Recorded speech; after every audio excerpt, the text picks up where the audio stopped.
she does not just not call and or not show up.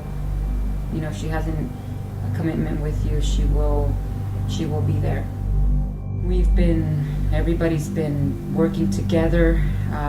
You know, there's all the family is coming together. People are making flyers, people are sending emails, people are setting up web pages, people are, you know, getting in contact with everybody that they can. This is why our family desperately needs the community to come together so we can find Maribel Ramos, my sister, their cousin, the aunt, the student, the veteran, the amazing woman that gives and has changed other people's lives.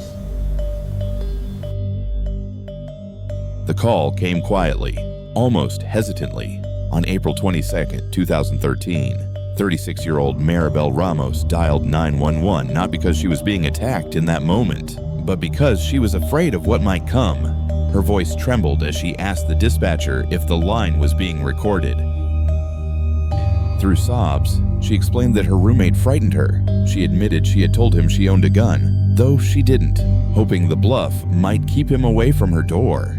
And then came the words that now feel like a prophecy. If something happens, it's because I was trying to defend myself.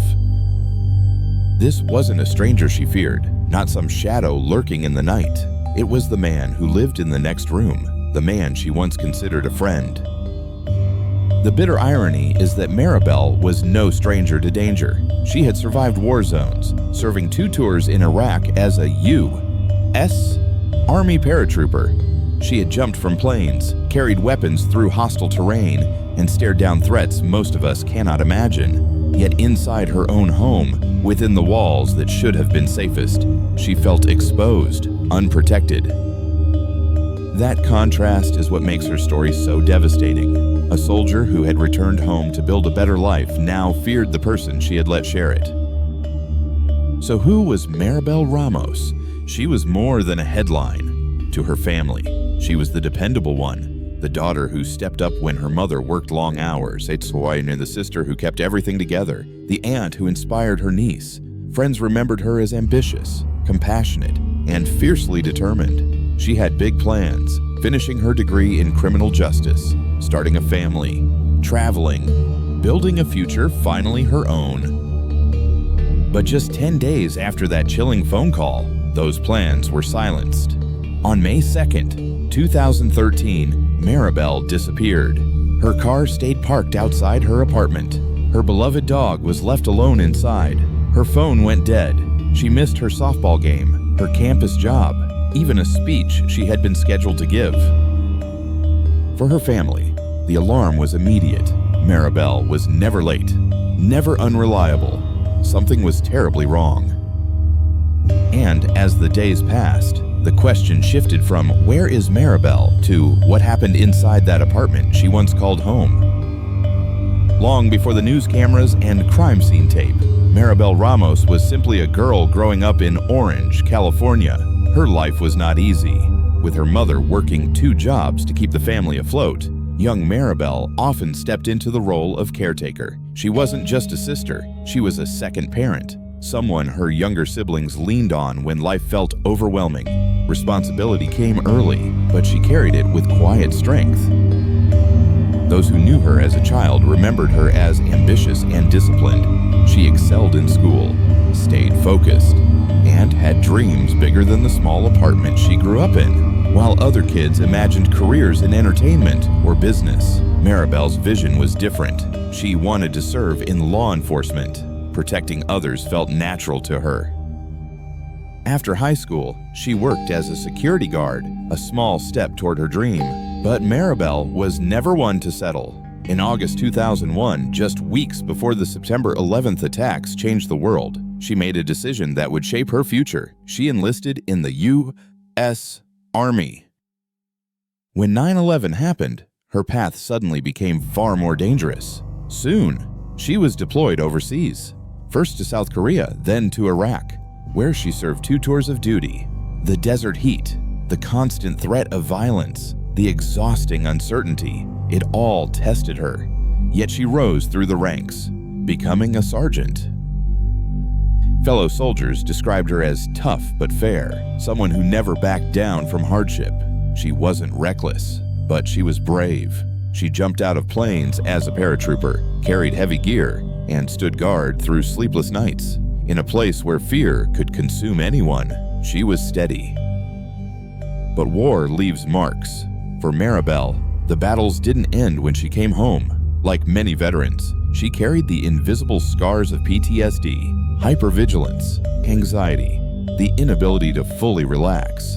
She knew what it meant to always be on alert. In 2008, she was honorably discharged. For many soldiers, that transition is difficult, but Maribel had a plan. She enrolled at California State University, Fullerton, determined to earn her degree in criminal justice. She dreamed of working for the Department of Veterans Affairs, helping others who had endured what she had. Her family watched with pride. To them, she wasn't just a soldier, she was proof of resilience. After years of sacrifice, she was finally preparing for a future built on peace instead of conflict. But as she rebuilt her civilian life, she unknowingly opened her door to a danger far closer than any battlefield, one that waited not in a foreign country, but inside her very home. After her mother passed away in 2009, the apartment Maribel once shared with her became unbearably quiet. She didn't want to abandon the space. It was filled with memories, but she also couldn't afford to live there alone. Like so many young professionals, she turned to Craigslist, posting an ad for a roommate. That was how Kwang Choi K.O.C. Joy entered her life. On paper, he seemed like a good match. He was 54 years old, a Korean-American man who described himself as quiet, respectful, and tidy.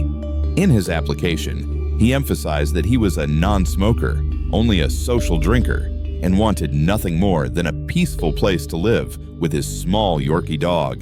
To Maribel, who was juggling her studies in criminal justice and part-time work, he appeared to be a safe choice. At first, things went smoothly. K.C. kept to himself and even seemed considerate. He joined family outings, tutored Maribel's niece in math, and often told people he thought of Maribel as his sister.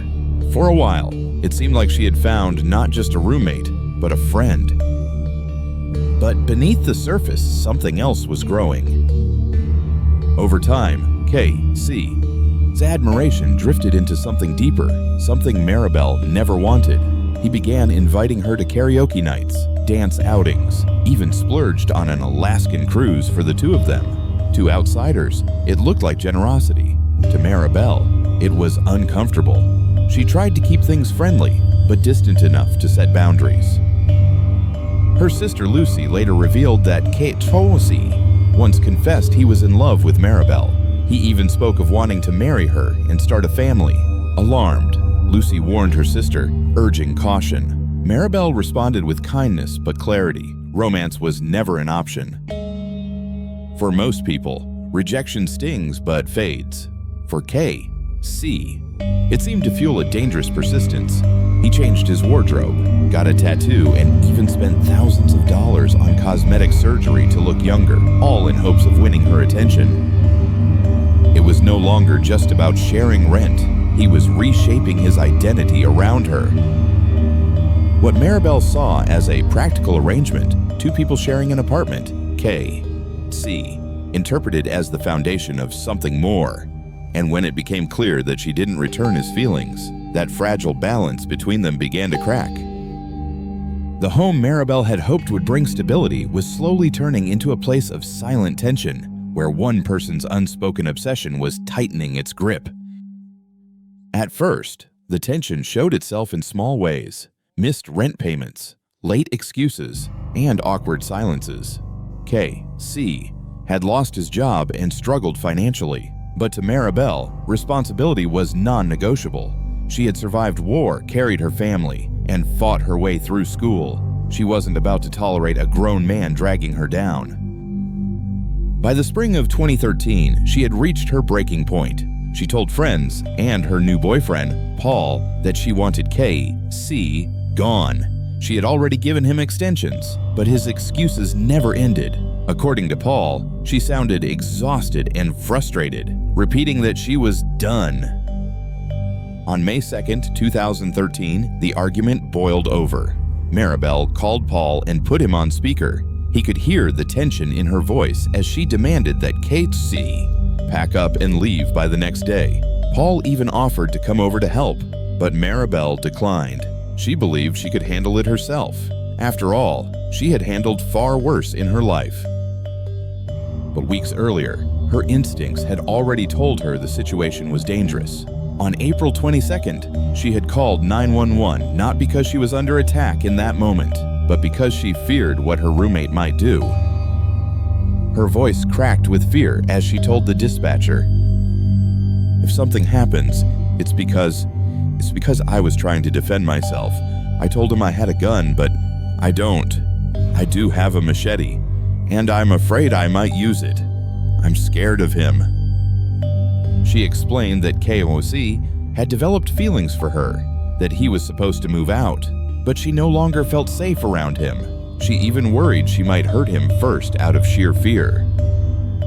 For anyone listening, it was chilling. This wasn't paranoia, it was foresight. Maribel, a woman trained to sense danger, knew the threat wasn't outside her door, it was in the next room. And yet she carried on. Perhaps it was her discipline as a soldier, her determination to stand her ground. Perhaps it was compassion, an unwillingness to push someone she once called a friend out into the streets. But in trying to balance empathy with boundaries, she underestimated the depth of his obsession. Neighbors began noticing odd behavior too. K.C. lingered in his car outside, sometimes just sitting, watching. He followed Maribel more closely, inserted himself into her social life, and seemed increasingly volatile. In hindsight, the red flags were glaring, but at the time, they were fragments of unease, moments easy to explain away. For Maribel, those uneasy moments were becoming her daily reality. The cracks in the walls of their apartment were no longer invisible, and soon they would shatter entirely.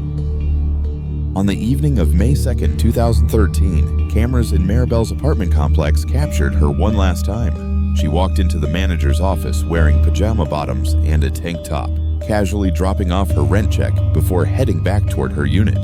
It was around 8:30 p.m. Nothing seemed out of the ordinary. For anyone watching, it looked like the end of a quiet night. But by the next morning, alarm bells were ringing. Her roommate, K.C. Joy, contacted her sister Lucy, asking if she had heard from Maribel. Her car was still parked outside, her classes had ended, and she hadn't returned home. Lucy brushed it off at first. Maybe she was out with friends, maybe she needed a break. But then more troubling signs emerged. Maribel never showed up for her softball game, a weekly ritual she never missed. She skipped her shift at her on-campus job. And when her family checked the apartment, the dog she adored was left alone inside. That was the moment panic set in. Lucy described it as a wave of dread. "My sister doesn't just disappear. If she says she'll be somewhere, she's there, always." The police were called again, and this time, they treated the case with urgency.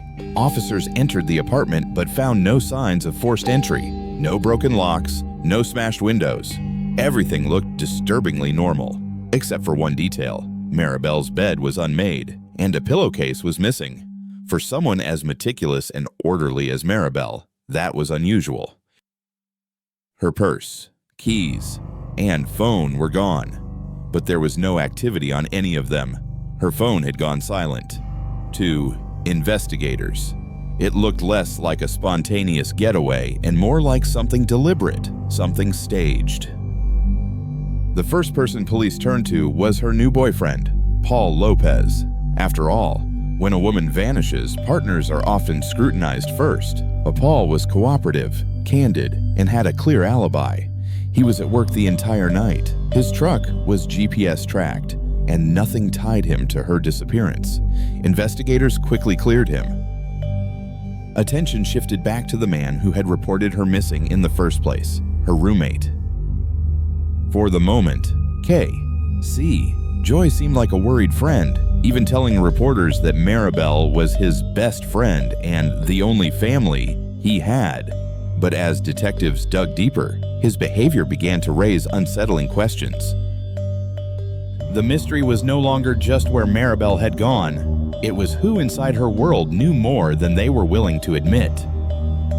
At first glance, K.C. Joy played the part of the concerned roommate. He handed out flyers, spoke to reporters, and insisted he loved Maribel like a sister. He repeated the same refrain to anyone who would listen. "She's my best friend. She's my only family." But detectives weren't convinced. From the beginning, his story had holes. When police asked about the night of May 2nd, he said he had been out driving and returned home around 9 a.m., only to find Maribel gone. Yet neighbors recalled seeing him sitting in his car outside the complex for hours, simply watching. More troubling still, they noticed deep scratches on his arms. He claimed they came from walking his dog through bushes, then later changed the story to say he'd cut himself while fishing. The inconsistencies were glaring. And then there was the financial dispute. Investigators learned Maribel had demanded he move out the very day she vanished. She was tired of waiting for his rent and his excuses. For a man who had built his life around her, the prospect of losing that connection was devastating. Detectives placed him under 24-hour surveillance. They followed him everywhere, to the gym, to the library, even to the local grocery store. Outwardly, he continued to present himself as the worried friend, but his private actions told a different story. At the library, investigators set up software to monitor his public computer use in real time. At first, he browsed casually, checking emails, skimming social media, reading about Maribel's disappearance. But then his searches turned darker. He typed, "How long does it take for a human body to decay?" Moments later, he pulled up Google Maps. He clicked through locations where search parties had been planned for Maribel. Then, deliberately, he zoomed in on a remote area of Majeska Canyon. Not a hiking trail, not a public space, but an isolated stretch of wilderness off a quiet road. He lingered there, zooming in and out over the same spot. Detectives watching the screen didn't wait. Even before Joy left the library, officers were racing to the location he had fixated on. On May 17, 2013, their grim search ended. In a shallow grave covered with rocks, they found a decomposed body. The tattoo on her shoulder confirmed what they feared. It was Maribel Ramos. The discovery crushed her family, but for investigators, it was a breakthrough. The missing person case was now a homicide, and their prime suspect had led them straight to the body. What remained was the question of how Maribel had died. There were no clear signs of trauma, no definitive cause, but the timeline, the obsession, and the circumstantial evidence were beginning to form a story that was hard to ignore. By the summer of 2014, the story of Maribel Ramos had shifted from desperate search to somber trial. Sitting in the defendant's chair was K.C. Joy, the man who once called her his sister. From the beginning, prosecutors admitted their case was not built on DNA or a smoking gun. There were no bloody fingerprints, no eyewitnesses to the killing, and even the autopsy failed to establish a clear cause of death. What they had instead was a web of circumstantial evidence, a story pieced together through fragments.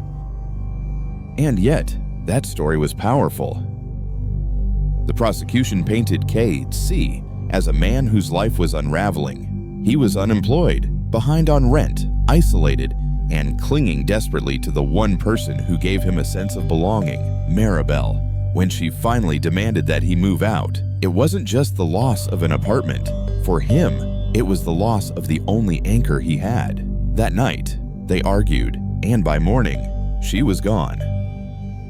Jurors heard Maribel's 911 call, where she confessed her fear of her roommate, saying she might have to defend herself. They saw evidence of his obsession, cosmetic surgery to look younger, constant surveillance of her life, and the unshakable belief that she belonged to him. They heard about the scratches on his arms, consistent with climbing through barbed wire near the canyon where her body was found. But the most damning evidence was digital. Investigators presented records of his internet searches at the library. How long does it take for a human body to decay? And then, the chilling detail, his focus on a remote area of Majeska Canyon, the exact site where Maribel's body would later be discovered. For the prosecution, the picture was clear. This wasn't coincidence. It was control, calculation, and obsession spiraling into violence. The defense, however, had a very different narrative. They argued there was no proof Kate C.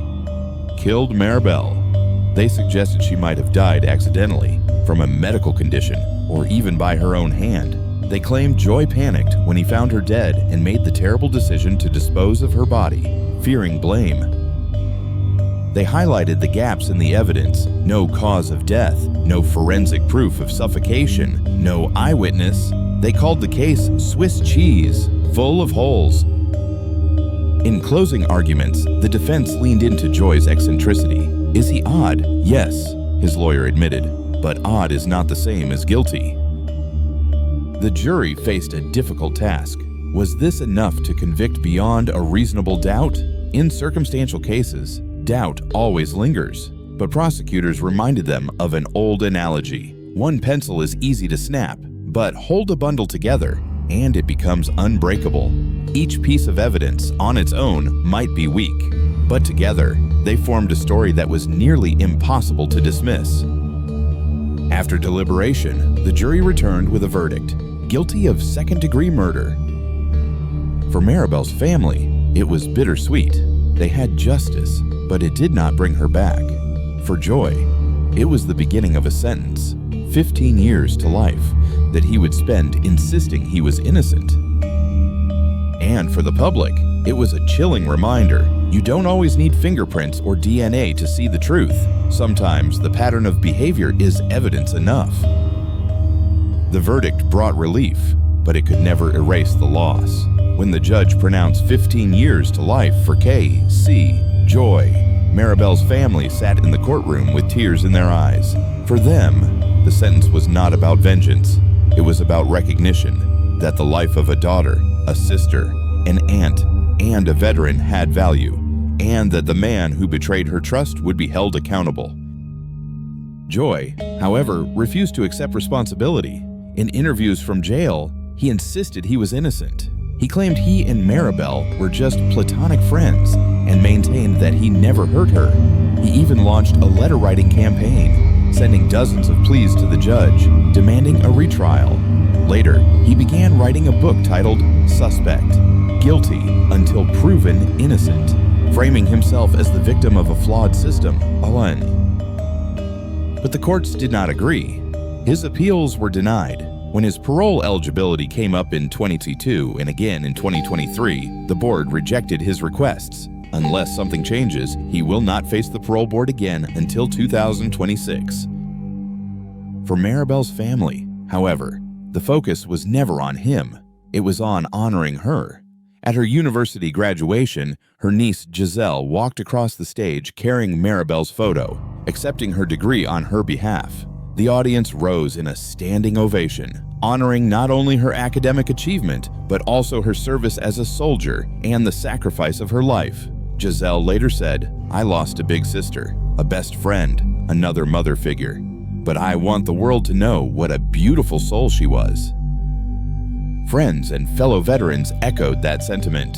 To them, Maribel embodied resilience. She was a woman who had stared down war, who dreamed of helping others through the Veterans Affairs system, and who gave tirelessly to her family. Her death wasn't just a personal tragedy, it was a communal wound. The case also left a lasting impression on the legal community. Prosecutors used it as a reminder that circumstantial evidence can be just as powerful as DNA. While the defense argued there were holes in the case, the pattern of behavior, Maribel's 911 call, Joy's obsession, his internet searches, the scratches on his arms, was overwhelming when viewed together. It reinforced the principle that justice isn't always about one definitive piece of evidence, but about the weight of many.